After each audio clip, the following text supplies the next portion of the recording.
Transaction costs when you buy property are high, and this can lead some people to think that ETFs and shares are a much better option, but this can be really costly thinking. For example, buying a $1 million property, you're going to pay transaction costs like stamp duty and legal fees of around 5% of the property value, so around $50,000. That's a big chunk of change, especially when you think about the fact that you could buy $1 million worth of ETFs and you might only pay brokerage of $5 or $10. The big difference here though is that when you buy a property, it's very uncommon for someone to save up $1 million and buy a $1 million property. Instead, you're much more likely to save up $100,000 or $200,000 and then go and borrow the rest of the money from the bank.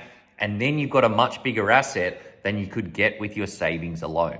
While the transaction costs on property are high, that you generally make that money back pretty quickly. The long-term growth rate on property in Australia is 6.3%. So on that $1 million property, you'd be expecting over the long term to get growth of around $63,000 every single year. Whereas if you're investing $100,000 or $200,000 into ETFs, you might make $10,000 or $20,000 in that year, but it's nowhere near the amount of money that you make from property.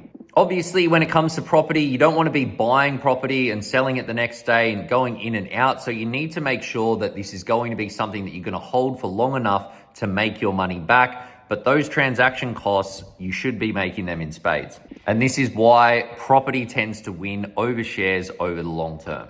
It's not because property is super special, because the returns are about the same. It's the fact that you're using leverage to invest, and that is a winning strategy. You just need to manage your risk.